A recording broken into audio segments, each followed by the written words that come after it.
Question आपसे पूछा जा सकता है वो हो सकता है आपका factors affecting rate of reaction.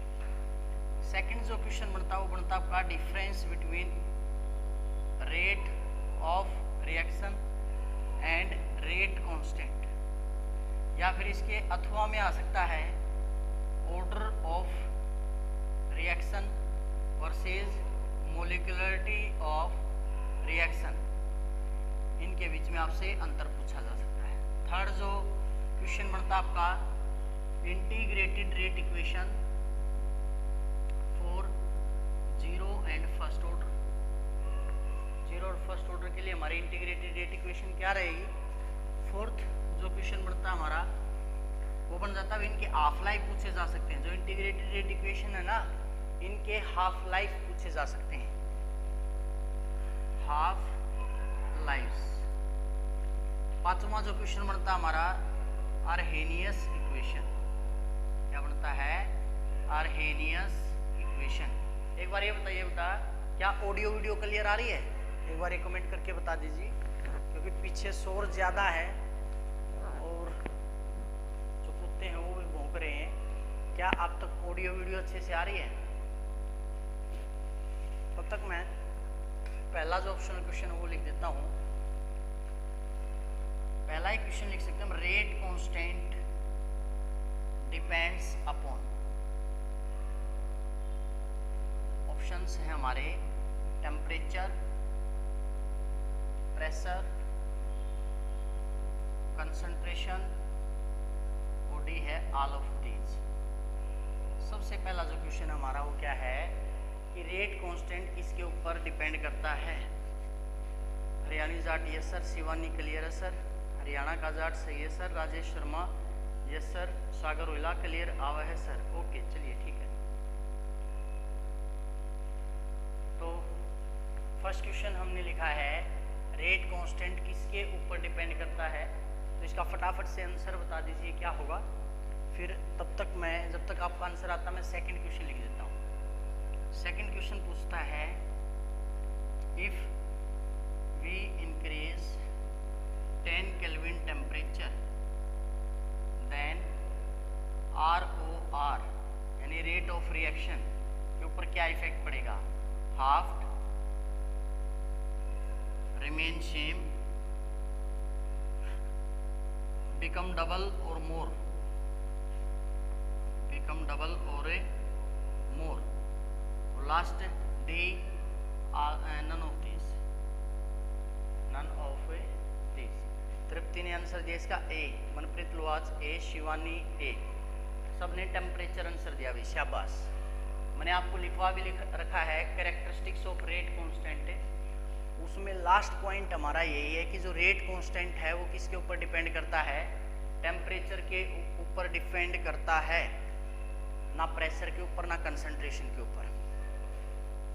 Shivani double, Tripti double, मैंने लिखा है बिकम डबल और मोर, तो इसलिए ऑप्शन सी लिखें या पूरा लिखें क्योंकि डबल तो होगी उससे ज़्यादा भी हो सकती है। ठीक है। थर्ड क्वेश्चन जो और ज़्यादा इंपॉर्टेंट आपसे पूछे जा सकते हैं यूनिट ऑफ, यहाँ पे किसी भी ऑर्डर का नाम दे देगा, फर्स्ट ऑर्डर या जीरो ऑर्डर या 3/2 ऑर्डर। ठीक है। तो इसका तरीका मैंने आपको पहले बता दिया है कैसे निकाल लेते हैं यूनिट। कंसंट्रेशन की power 1 - n upon time. Concentration किस में मेजर करते हैं हम, मोल पर लीटर की पावर 1/n अपॉन में टाइम। अब वो जो भी ऑर्डर बोले उसको यहाँ n की जगह पुट कर दीजिए। तो फर्स्ट ऑर्डर बोला मान लिया तो n की वैल्यू 1 हो गई, 1 - 1 क्या हो गया 0, किसी की पावर 0 तो वैल्यू 1, तो क्या होगा 1/का टाइम, टाइम ऊपर जाकर पलट जाएगा। तो फर्स्ट ऑर्डर के लिए यूनिट हमारी क्या रहेगी, टाइम इनवर्स। सेकंड भी मान लिया आपसे जीरो ऑर्डर के लिए पूछ ले तो n की वैल्यू क्या पुट करोगे आप 0, 1 - 0 क्या रहेगा 1 ही रहेगा, इसमें कुछ चेंज होना नहीं। अब बच्चे इसमें गलती क्या करते हैं, कई बार टाइम को भी ब्रैकेट में ले लेते हैं, तो टाइम हमारा ब्रैकेट में नहीं आएगा, मोल पर लीटर सेम रहेगा, टाइम ऊपर आगे पलट जाएगा। तो क्या होगा मोल पर लीटर टाइम इनवर्स। यहाँ पे एक इंपॉर्टेंट बात हो जाती है, यहाँ से क्वेश्चन बन सकता है कि ऐसा कौन सा ऑर्डर ऑफ रिएक्शन है जिसकी यूनिट सेम है रेट ऑफ रिएक्शन की तरह। अब रेट ऑफ रिएक्शन की यूनिट क्या होती है, मोल पर लीटर टाइम इनवर्स। तो आपसे पूछा जा सकता है वो कौन सा ऑर्डर है जिसकी यूनिट सेम होती है रेट ऑफ रिएक्शन की तरह। तो हमारा कौन सा ऑर्डर, देखिए ये अभी निकाल लिया हमने जीरो ऑर्डर के लिए, तो कौन सा ऑर्डर है, जीरो ऑर्डर है, ठीक है। इसी प्रकार से 3/2 ऑर्डर बोल देगा भाई, तो इसमें बच्चे काफ़ी गलती करते हैं, 1 माइनस 3/2। अब 1 में से 3/2, एक में तो 1.5 घटाओगे तो आधा बचेगा, वो भी माइनस का। तो बच्चों से ये मल्टीप्लाई नहीं होती अंदर की तरफ, आते आते भी गलत कर देते हैं। मोल पर लीटर की पावर -½ अपॉन ए टाइम। अगर -½ अंदर मल्टीप्लाई होगा तो सारे साइन को बदल देगा वो, तो क्या हो जाएगा, मोल -½ लीटर माइनस माइनस प्लस का हो जाएगा, लीटर ऑफ प्लस का, और टाइम एज इट इज ऊपर आगे पलट जाएगा, टाइम इनवर्स। तो ये हमारी यूनिट रहेगी किसके लिए, 3/2 ऑर्डर के लिए। तो बच्चे आते आते ये क्वेश्चन गलत करते हैं, तो आपको इसमें कोई कंफ्यूजन नहीं होना चाहिए कि जो यूनिट होगी उसका क्या इफेक्ट, या उसकी यूनिट क्या होगी किस ऑर्डर के लिए, जीरो ऑर्डर के लिए क्या यूनिट होगी, सेकंड के लिए क्या होगी, थर्ड के लिए क्या होगी। उसके बाद 4th क्वेश्चन आता है हमारा, आपसे पूछ लेगा effect of catalyst is to change, कि कैटालिस्ट का जो काम है वो क्या होता है, या वो किसको चेंज करता है, या चेंज की जगह क्या लिख देगा, वो डिक्रीज कर देगा, या डिक्रीज की जगह इंक्रीज लिख देगा। अगर डिक्रीज लिखा तो किसको वो घटाता है, वो पोटेंशियल बैरियर को घटाता है। अगर इंक्रीज लिखा तो वह रेट ऑफ रिएक्शन को इंक्रीज करता है। और अगर ऐसे लिखा डू नॉट चेंज, तो कैटालिस्ट ना तो गिव्स फ्री एनर्जी को चेंज करता है, ना किसी रिएक्शन को इनिशिएट कर सकता है, ना उसके अंदर किसी प्रकार का और कोई चेंज ला सकता है। कैटालिस्ट हमेशा लास्ट में क्या हो जाता है, रीजनरेट हो जाता है। कैटालिस्ट कभी भी किसी रिएक्शन की शुरुआत नहीं कर सकता, बल्कि जो रिएक्शन स्टार्ट हो चुकी है उसको स्पीड अप करता है और लास्ट में रीजनरेट हो जाता है, ठीक है। तो यहाँ से क्वेश्चन नीट के अंदर भी बना था भाई, आई थिंक 2019 या 2020 के अंदर ये क्वेश्चन पूछा गया था नीट के अंदर भी, ठीक है। इसके बाद 5वां ऑप्शन क्वेश्चन बन सकता है आपसे, अरेनियस इक्वेशन जो है उसकी इनिशियल फॉर्म पूछी जा सकती है, क्या है। तो अरेनियस इक्वेशन आपको पता है, सबसे पहले तो हमें पता होना चाहिए अरेनियस इक्वेशन का काम क्या है। तो अरेनियस इक्वेशन किसको स्टडी करती है भाई, effect of change of temperature, ठीक है, कि टेम्परेचर का क्या इफेक्ट पड़ता है किसी की रेट ऑफ रिएक्शन के ऊपर। तो इसकी इक्वेशन क्या दिखी है, = A (e⁻ अपॉन RT। अब आपको पता होना चाहिए K क्या है, A क्या है, E क्या है। E है हमारी एक्टिवेशन एनर्जी, R हमारा यूनिवर्सल गैस कांस्टेंट, T हमारा टेम्परेचर, K हमारा रेट कांस्टेंट होता है, E हमारा एक्सपोनेंशियल होगा, और A होते हैं हमारे अरेनियस पैरामीटर्स।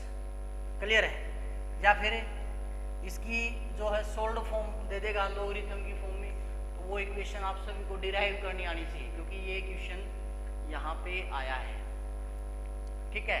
अगर अरेनियस इक्वेशन नहीं देगा तो यहाँ पे आपसे 2-3 डेफिनेशन पूछ सकता है। थ्रेशोल्ड फ्रीक्वेंसी क्या होती है,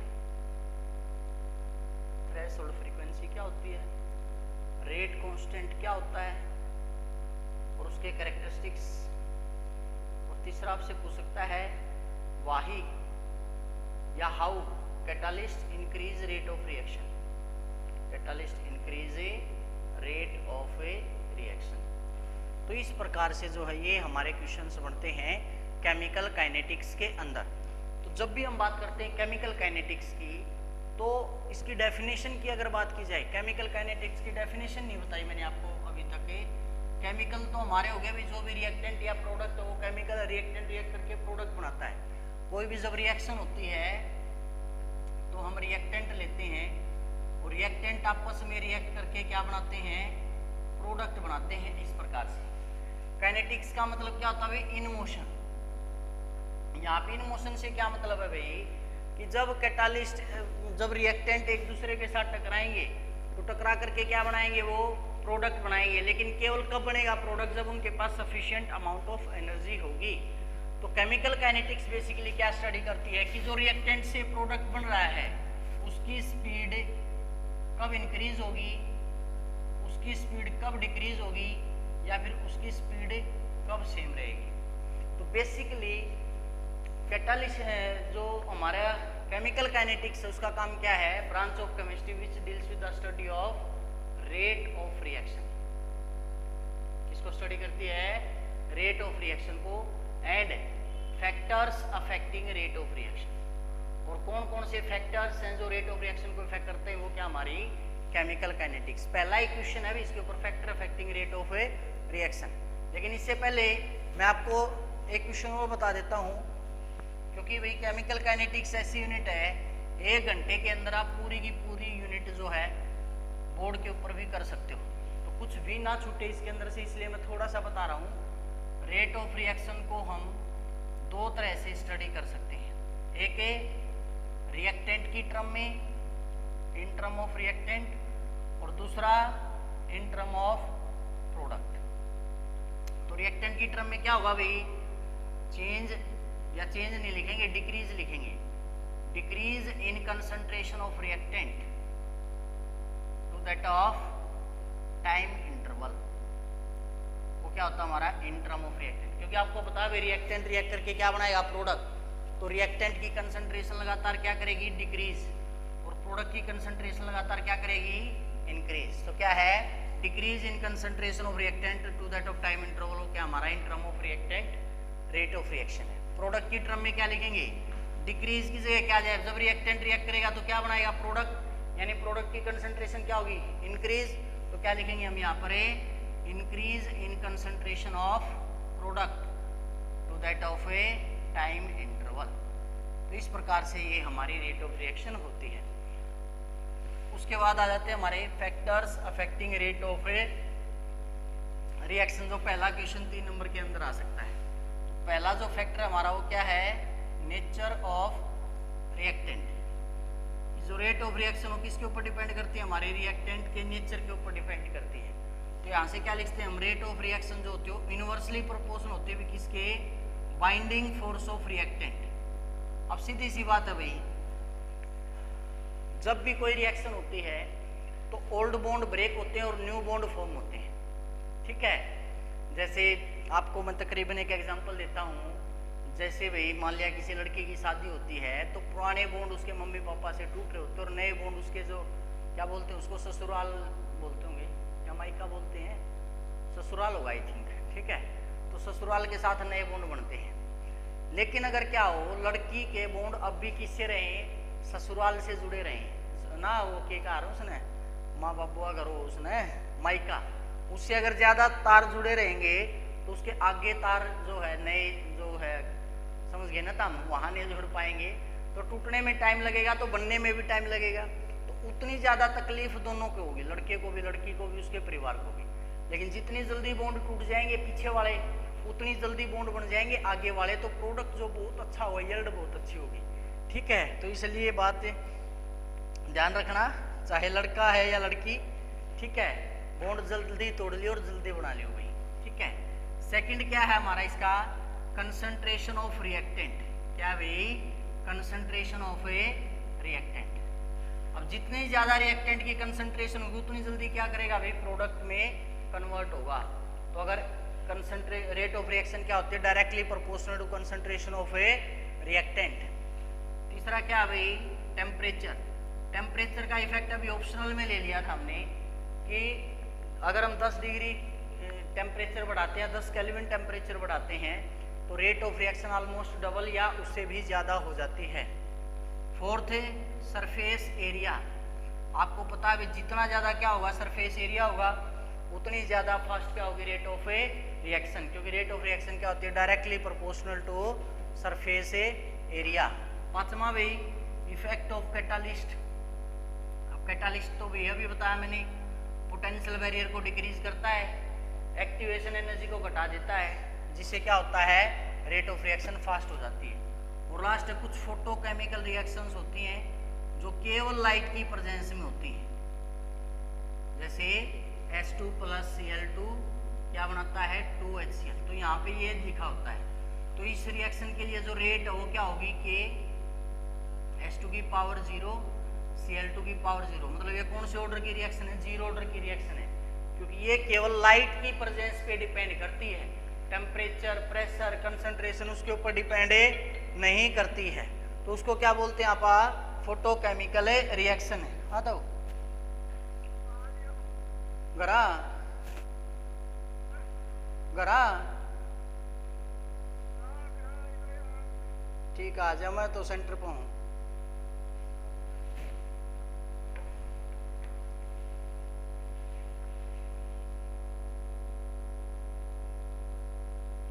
तो भाई यहाँ पे फोटोकेमिकल रिएक्शन क्या होगी भाई, पूछा भी जा सकता है फोटोकेमिकल रिएक्शन किस मैकेनिज्म के द्वारा होती है, तो यहाँ पे हम याद रखेंगे free radical mechanism. Free radical mechanism की कौन सी क्लीवेज से होता है, यही बातें हैं जो छोटी छोटी बातें हमें याद रखनी है। होमोलिटिक क्लीवेज से +2 वाली ऑर्गेनिक केमिस्ट्री जब स्टार्ट करोगे उससे पहले +1 वाली जो पहली यूनिट है और दूसरा हाइड्रोकार्बन वो पढ़ के करना, तो आपको बहुत आसान लगेगी +2 की ऑर्गेनिक केमिस्ट्री। क्लियर है? तो ये थे हमारे कुछ फैक्टर्स जो रेट ऑफ रिएक्शन को इफेक्ट करते हैं। सेकंड क्वेश्चन क्या है हमारा भाई, differentiate between rate of reaction and a rate constant. तो पहले थोड़ा सा भाई रेट ऑफ रिएक्शन और रेट कांस्टेंट को हम डिफाइन करने की कोशिश कर लेते हैं। एक होता है हमारा लॉ ऑफ मास एक्शन। क्या कहता है लॉ ऑफ मास एक्शन है कि किसी भी रिएक्टेंट के लिए, जैसे ये रिएक्टेंट अभी हमारा और ये हमारा कोई भी प्रोडक्ट बना है, तो इसने क्या बोला, इस रिएक्शन की जो रेट होगी डायरेक्टली प्रोपोर्शनल होगी जो रिएक्टेंट है उनकी प्रोडक्ट, और जो उनके आगे गुणा में स्टोशियोमेट्रिक कोएफिशिएंट उसको हम उसकी पावर ले लेंगे। फिर डायरेक्टली का साइन हटाने के लिए किसका यूज कर लेंगे, हमें के, ए की पावर ए, बी की पावर बी। तो क्या कहता है, it states that a rate of reaction is directly proportional to product of the concentration of reactant raised to power their stoichiometric coefficient. This is our law of a mass action. लेकिन ये पाया गया भाई all reactant molecule do not take part in chemical reaction, do not takes part in a chemical reaction। सारे reactant molecule किसमें हिस्सा नहीं लेते, chemical reaction के अंदर हिस्सा नहीं लेते। Only fraction of molecule takes part, केवल कुछ ही मोलिक्यूल लेते हैं। तो इसलिए लॉ ऑफ मास एक्शन को किस में चेंज कर दिया गया, रेट लॉ के अंदर।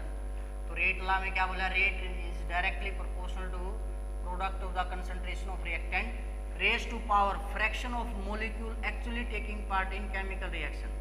तो स्टोशियोमेट्रिक कोएफिशिएंट पावर नहीं लिया गया, अल्फा और बीटा को पावर लिया गया। जहाँ पे अल्फा और बीटा का अगर जोड़ कर दें तो क्या हमारा ऑर्डर ऑफ रिएक्शन, अल्फा और बीटा को जोड़ दें दो, या अल्फा और बीटा क्या है, fraction of molecule actually taking part in chemical reaction, जो वास्तव में किसमें हिस्सा ले रहे हैं भाई, केमिकल रिएक्शन के अंदर हिस्सा ले रहे हैं, वो क्या होते हैं हमारे अल्फा और बीटा। फिर वही डायरेक्टली का साइन हटाने के लिए हम के का इस्तेमाल कर लेंगे, रेट इज इक्वल टू के, ए की पावर अल्फा बी की पावर बीटा। अगर हमने के को डिफाइन करना है, ये के क्या है हमारा रेट कांस्टेंट, या इसको बोल देते हैं वेलोसिटी ग्रेडियंट, ठीक है।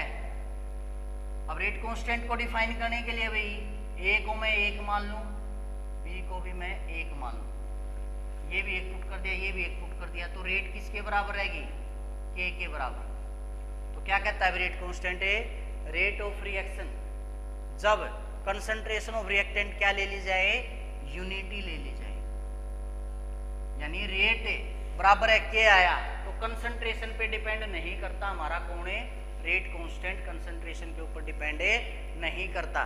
तो यहाँ से इंपॉर्टेंट कंक्लूजन ये हमारा निकल के आ सकता है, यहाँ से ऑप्शनल क्वेश्चन भी बन सकता है कि भाई किसी भी रिएक्शन की जब हम बात करते हैं तो उसमें रेट कांस्टेंट क्या कंसंट्रेशन पे डिपेंड करता है, तो आंसर होगा हमारा नहीं। पहले भी मैंने बताया था ये केवल और केवल किसके ऊपर डिपेंड करता है, टेम्परेचर के ऊपर ही डिपेंड करता है, ठीक है।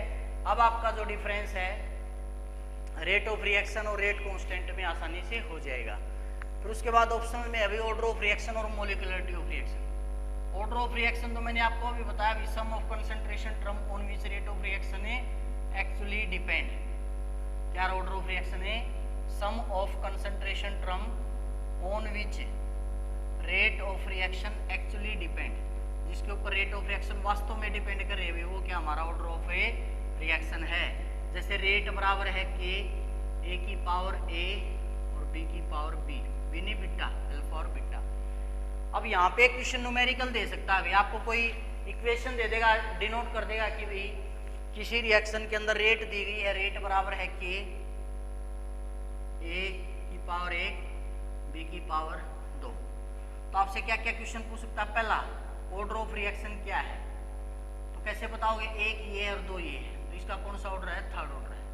दूसरा क्या बोल देगा भाई कि रिएक्शन के ऊपर क्या इफेक्ट पड़ेगा अगर ए की कंसंट्रेशन को क्या कर दिया जाए? हाफ कर दिया जाए। तो इसको भाई मान लिया, हम क्या मान लेते हैं? ए मोल पर लीटर, इसको मान लिया बी मोल पर लीटर, इसका स्क्वायर। तो भाई इसको हाफ कर दिया, a/2 कर दिया, तो ये आगे आ जाएगा हाफ के ए बी जो भी स्क्वायर है ऐसे मोल पर लीटर आ जाएगा। तो ये जो रिएक्शन क्या होगी? हाफ होगी।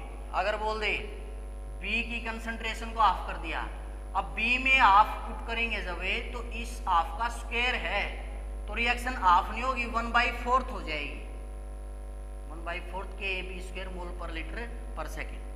और अगर बोल दे डबल कर दिया तो 2 की 2 कितनी होगी? 4 गुना रिएक्शन हो जाएगी। इस प्रकार से हमारे इसके अंदर न्यूमेरिकल दे सकता है।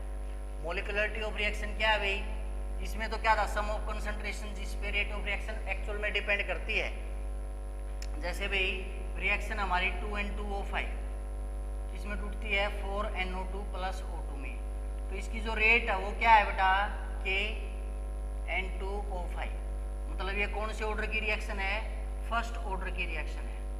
एनसीईआरटी के अंदर से सारे एग्जांपल याद करें ना भाई, जीरो ऑर्डर का कौन सा है, फर्स्ट ऑर्डर का कौन सा है, फ्रैक्शनल का कौन सा है। तो ऑर्डर तो फर्स्ट है, लेकिन मोलिकुलरिटी ये क्या है? By molecular. मोलिकुलरिटी जो है वो एक थ्योरेटिकल कॉन्सेप्ट है, ऑर्डर ऑफ रिएक्शन एक एक्सपेरिमेंटल कॉन्सेप्ट है। तो इस प्रकार से इनके बीच में डिफरेंशिएट हो जाएगा। तो क्या होगा? मोलिकुलरिटी ऑफ रिएक्शन है नंबर ऑफ एटम, आयन और molecule that must collide with each other to bring about an effective collision, that is our molecularity of a reaction। Clear है? एक बार यहाँ तक अगर आपको समझ में आ गया बेटा तो फटाफट से कमेंट करके बताएं एक बार, फिर हम थर्ड क्वेश्चन के ऊपर आते हैं। अगर यहाँ तक क्लियर है बेटा तो फटाफट से एक बार कमेंट करके बता दीजिए।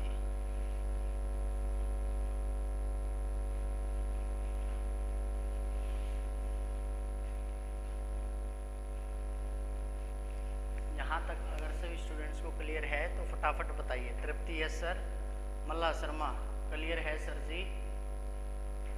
चलिए आगे बात करते हैं हम थर्ड के इंटीग्रेटेड रेट इक्वेशन, जो थर्ड वाला है हमारा। अब पहले तो इंटीग्रेटेड रेट इक्वेशन क्या होता है? जैसे कोई रिएक्शन ए से रिएक्टेंट ए से क्या बन रहा है हमारा प्रोडक्ट, इसको हम किस फॉर्म में लिख दें? इस फॉर्म में लिखते हैं dA/dt = K और डायरेक्टली प्रोपोर्शनल कंसंट्रेशन ऑफ ए। किसी भी इक्वेशन को इस फॉर्म में लिखना क्या कहलाता है? हमारा इंटीग्रेटेड रेट इक्वेशन। अब जब वो बात करेगा भाई integrated rate equation for zero order या integrated rate equation for a first order, तो हमने एक ही बात कंसीडर करके चलनी है अभी इसके अंदर है कि जीरो ऑर्डर का मतलब क्या है? ए की पावर हमने क्या लेनी है? यहाँ पर 0 लेनी है। 0 लेंगे तो क्या हो जाएगा भाई? ये पूरा किसी की पावर 0 वैल्यू 1, तो हम 0 के लिए रिलेशन डिराइव कर लेते हैं। जीरो ऑर्डर के लिए क्या होगा? -dA/dt = K। अब इसकी पावर 0 थी, 1 होगा, dt को उस तरफ ले जाऊं तो क्या होगा? K dt, माइनस साइन को उस तरफ ले जाओ K dt। d को खत्म करने के लिए हम इसका इंटीग्रेशन ले लेंगे, dA का इंटीग्रेशन a होगा भाई = K कांस्टेंट टर्म इंटीग्रेशन नहीं होगा, बाहर आ जाएगी, अंदर क्या रहेगा? dt का इंटीग्रेशन, जैसे dA का a होगा था dt का t हो जाएगा, और इसमें इंटीग्रेशन को उठाने के लिए कांस्टेंट का इस्तेमाल कर लेंगे हम i का। तो ये आगे भी हमारी क्वेश्चन नंबर 1। लेकिन जब रिएक्शन स्टार्ट नहीं हुई थी, यानी a जो है उसको क्या मान लिया हम? A0 और टाइम जब क्या था हमारा? 0, तो इन इक्वेशन इन वैल्यूज को इसमें पुट करो। a की जगह क्या पुट कर सकता हूँ मैं? A0 बराबर है -K। t की जगह क्या पुट कर सकता हूँ? 0 + i। तो भाई K × 0 क्या होगा हमारा? 0। A0 जो है हमारा वो किसके बराबर आ गया? I के बराबर। ये आ गई इक्वेशन नंबर 2।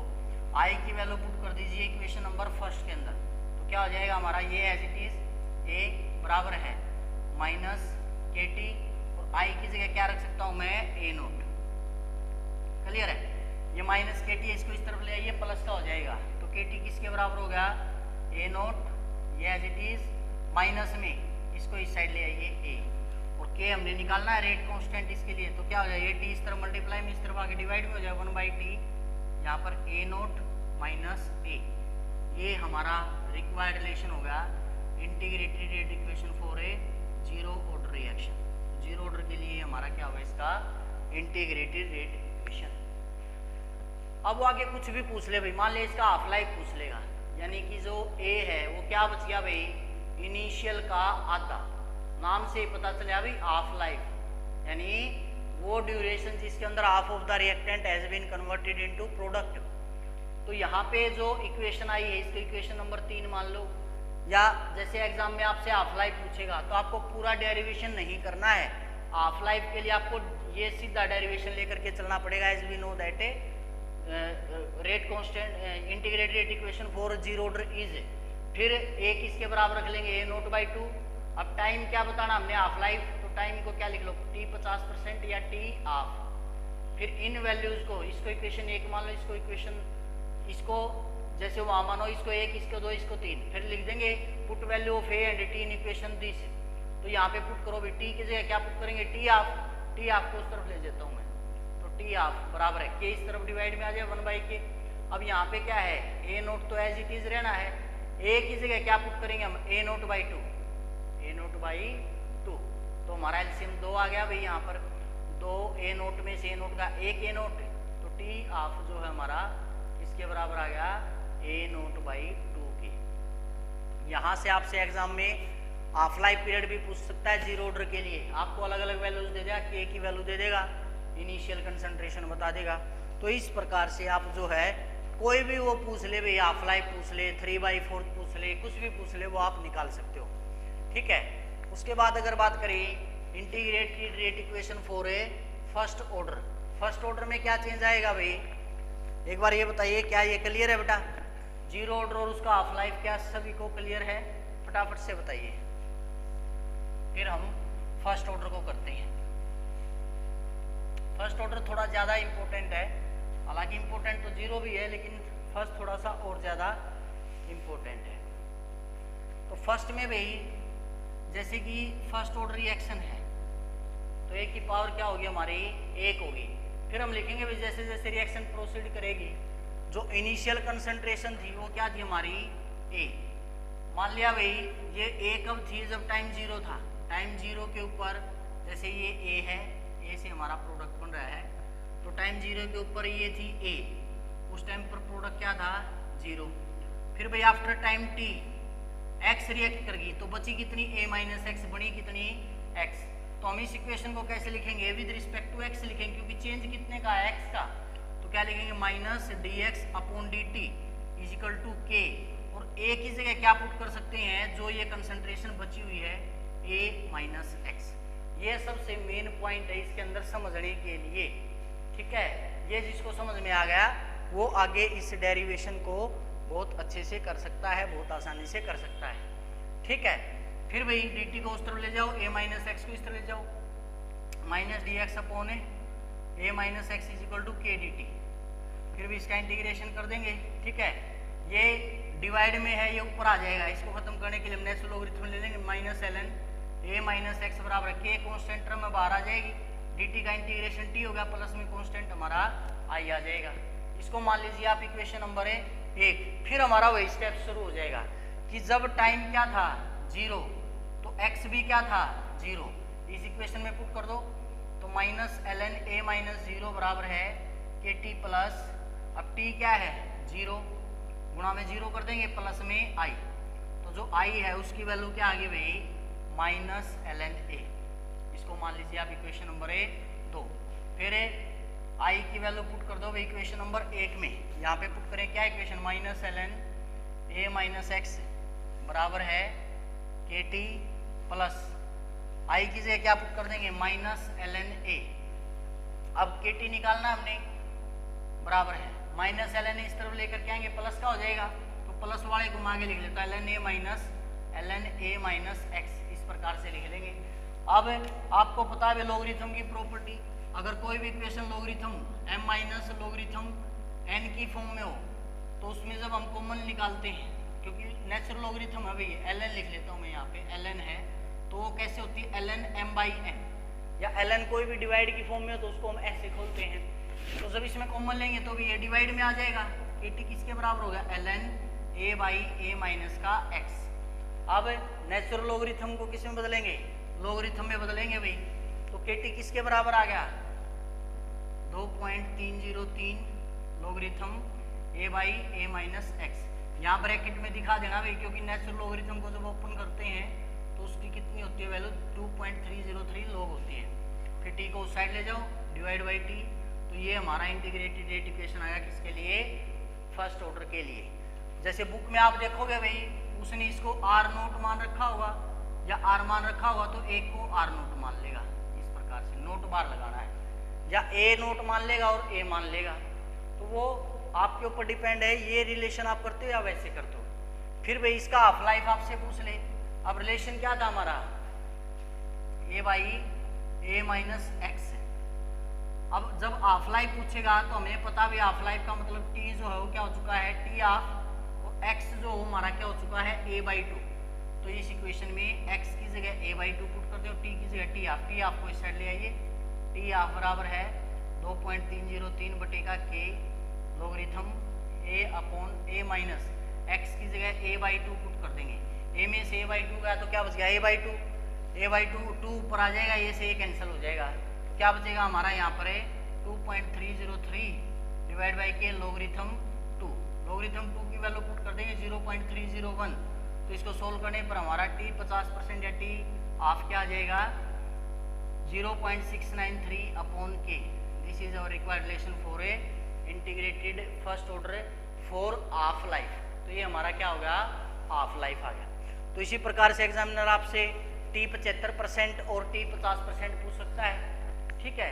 तो t 75% में क्या होगा भाई, यानी 75 रिएक्ट कर चुका है, तो बचेगा कितना a/4 बचेगा, उस हिसाब से उसको सोल्व कर लेंगे। क्लियर है। तो लास्ट क्या बच गया भाई हमारा अरेनियस इक्वेशन। अरेनियस इक्वेशन जैसा कि मैंने आपको बताया भी पहले भी, किसके लिए आती है भाई, for effect of change of temperature, कि टेम्परेचर का क्या इफेक्ट रहता है रिएक्शन की रेट के ऊपर। तो रिलेशन क्या था भाई, k बराबर a e की power minus e upon RT। इसकी वैलिडिटी को चेक करने के लिए हम क्या ले लेते थे इसका भाई, नेचुरल लॉगरिथम। तो मैं इसको क्या लिखूंगा, ln k बराबर है ln a माइनस, अब ln e वो एक होता है, पावर आगे आ जाती है लॉगरिथम में, तो क्या आ जाएगा माइनस का e a अपॉन RT, ठीक है। अब इफेक्ट ऑफ टेम्परेचर स्टडी करना है तो दो अलग अलग टेम्परेचर लेने पड़ेंगे, दो अलग अलग रेट कांस्टेंट हो जाएंगे। तो T1 टेम्परेचर के लिए रेट कांस्टेंट K1 हो जाएगा, T2 टेम्परेचर के लिए रेट कांस्टेंट T2 हो जाएगा RT2। इसको इक्वेशन नंबर 1 मान लो, इक्वेशन नंबर 2 मान लो। अब हमने क्या पता करना है, T1 की जो रेट और T2 की जो रेट है उसके अंदर रेट का कितना फर्क आएगा। तो हम फाइनल में से किसको घटा देंगे, इनिशियल में से, यानी इसमें से इसको माइनस कर दो। अब इसमें से इसको माइनस करो, ये माइनस ये प्लस, तो क्या हो जाएगा, इसमें से ये घटाया है ln k2 minus ln k1 बराबर है ln a minus ln a। अब ये प्लस का है माइनस का, ये तो कैंसिल आउट हो गई, इसको हम ऐसे कर देते हैं, ये प्लस का इसको मैं आगे ले लेता हूँ a upon RT1 minus e a upon RT2। अब नेचुरल लॉगरिथम है, कॉमन निकाल लेंगे तो क्या हो जाएगा ln k2 बाई k1 बराबर है e a अपॉन r। अब e अपॉन r इसमें भी, e अपॉन r इसमें भी, इसको मैं कॉमन निकाल लेता हूँ, अंदर क्या बच जाएगा 1 by T1 minus 1 by T2। अब एलसीएम ले लेंगे, इसको मैं लॉगरिथम में बदल देता हूँ, लॉगरिथम 2.303 वैल्यू आएगी, इस तरफ गुणा में उस तरफ जाके मल्टीप्लाई में हो जाएगी। तो लॉगरिथम k2 बाई k1 बराबर है e a अपॉन 2.303 r। अब एलसीएम क्या आ गया भाई, T1 T2, T1 से T1 का T2 मल्टीप्लाई हो जाएगा, T2 से T2 का T1 मल्टीप्लाई हो जाएगा। तो इस प्रकार से ये हमारी क्या आ गई, अर्हेनियस इक्वेशन। क्लियर है बेटा। तो अगर यहाँ तक आपको क्लियर है, एक बार फटाफट से कमेंट करके यस कीजिए, ओके कीजिए। फिर ये जो 3 छोटे छोटे टॉपिक है, 2 मिनट के अंदर हम इनको बता देते हैं। क्या जो अरेनियस इक्वेशन वो क्लियर है बेटा सभी को? इसमें अगर किसी को कोई डाउट है तो वो कोई कमेंट कर सकता है, नहीं तो हम आगे बढ़ रहे हैं। शिवानी क्लियर है सर? जतिन ओके सर, सागर क्लियर सर, मल्ला, विजय सैनी, प्रियांशु क्लियर है सर। चलिए बेटा बहुत अच्छी। उसके बाद क्या आ जाता है हमारा थ्रेशोल्ड फ्रीक्वेंसी। क्या होती है भाई थ्रेशोल्ड फ्रीक्वेंसी? किसी रिएक्शन के दौरान कितने नंबर ऑफ कोलिजन पर सेकंड पर यूनिट वॉल्यूम हो रहे हैं, वो क्या होती है हमारी थ्रेशोल्ड फ्रीक्वेंसी। तो क्या लिखेंगे? It is defined as number of collision that takes place per second per unit volume are called threshold frequency. उसके बाद दूसरा क्या हमारा रेट कांस्टेंट के कैरेक्टरिस्टिक्स। रेट कांस्टेंट मैं आपको बता चुका हूँ क्या है, जब यूनिटी हम ले लेते हैं तो वो हमारी रेट कांस्टेंट है, इसके कैरेक्टरिस्टिक्स भी कर लेना भाई। लास्ट क्या हमारी catalyst increases rate of reaction. किसी भी रिएक्शन के दौरान जो ग्राफ आप पढ़ते हो भाई, ये किसी भी रिएक्शन के लिए मान लिया क्या उसकी एक्टिवेशन एनर्जी है, ये रिएक्टेंट हमारा, ये प्रोडक्ट है, ठीक है। तो ग्राफ में जब हम देखते हैं तो ये जो एनर्जी है ये एक्टिवेशन एनर्जी है, क्या है ये एक्टिवेशन एनर्जी। लेकिन जैसे ही कैटालिस्ट डालते हैं ये इस पोटेंशियल बैरियर को क्या कर देता है? डिक्रीज कर देता है। क्या कर देता है? Decrease potential barrier. उससे क्या होता है भाई, ज्यादा नंबर ऑफ रिएक्टेंट कन्वर्ट हो पाते हैं किसके अंदर है? प्रोडक्ट के अंदर। इसका एक आप एग्जांपल लीजिए, जैसे भी आपको पता है 12th में पास परसेंटेज कितनी है? 33% है। अगर उस परसेंटेज को घटा करके 25% कर दिया जाए तो 25% करने के बाद ज्यादा बच्चे पास होंगे या 33 में ज्यादा बच्चे पास होंगे? सीधी सी बात है 25% में। और अगर थ्रेशोल्ड कर दी जाए 55% से कम किसी के हैं तो वो फेल है और उससे ज्यादा वाला पास है, तो फिर पास परसेंटेज बहुत ज्यादा डाउन आ जाएगी। तो वही है भाई, कैटालिस्ट क्या करता है? पोटेंशियल बैरियर को डिक्रीज कर देता है। पहले रिएक्टेंट को प्रोडक्ट में कन्वर्जन जाने से पहले इतनी एक्टिवेशन एनर्जी चाहिए थी, तब वो किसके अंदर आ पाता था? प्रोडक्ट के अंदर आ पाता था। लेकिन कैटालिस्ट ने इस एक्टिवेशन एनर्जी को क्या कर दिया? डिक्रीज कर दिया। ग्राफ दे करके वो आपसे ये भी पूछ सकता है, बताइए ये जो ग्राफ है वो एक एक्सोथर्मिक रिएक्शन के लिए है या एंडोथर्मिक रिएक्शन के लिए है? बता सकता आप में से कोई? ये सबसे इंपॉर्टेंट क्वेश्चन आया है मेरे माइंड में अभी। ये जो ग्राफ या ये जो रिएक्शन प्रोफाइल मैंने आपको दिखाई है, ये एक एक्सोथर्मिक रिएक्शन की रिएक्शन प्रोफाइल है या एंडोथर्मिक की रिएक्शन प्रोफाइल है? शाबाश बेटा, फटाफट बताइए, देखते हैं किसमें कितना है दम। जम के रखना कदम, है ना, जल्दी। ये जो रिएक्शन प्रोफाइल दिखाई गई है, यहाँ पे रिएक्शन प्रोग्रेस लिख दीजिए, यहाँ पे हमारा पोटेंशियल बैरियर लिख दीजिए। ये एक्सोथर्मिक के लिए है, एंडोथर्मिक के लिए है। किसी का रिप्लाई नहीं आया अब तक, मतलब किसी को नहीं पता अब तक जितने देख रहे हैं। कोई बाद में भी अगर इस वीडियो को देखता भी है, आज के 1 दिन बाद, 2 दिन बाद, 10 दिन बाद, महीने बाद, साल बाद, 10 साल बाद, तब भी आप रिप्लाई कर सकते हो, ठीक है।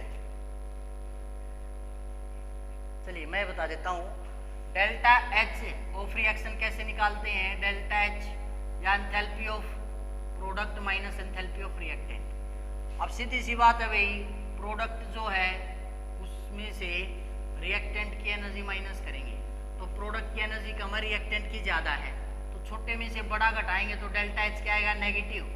तो ये जो रिएक्शन, ये जो ग्राफ मैंने दिखा रखा है, ये जो प्रोफाइल दिखा रखी है, कौन से प्रोसेस के लिए है? एक्सोथर्मिक के लिए है। लकी लाटर ने रिप्लाई किया था एक्सो एक्सो एक्सो, विजय सैनी ने भी करा था एक्सो।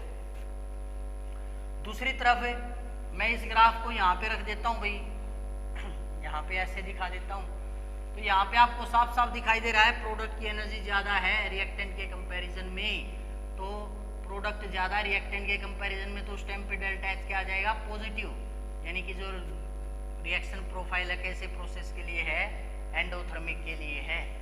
और अगर रिएक्टेंट और प्रोडक्ट इक्वल हो तो इसका मतलब ना वो एक्सोथर्मिक ना वो एंडोथर्मिक, मतलब डेल्टा एच क्या आएगा? 0। क्लियर है? तो ये थी आपकी यूनिट केमिकल काइनेटिक्स। कल हम करेंगे D and F block elements.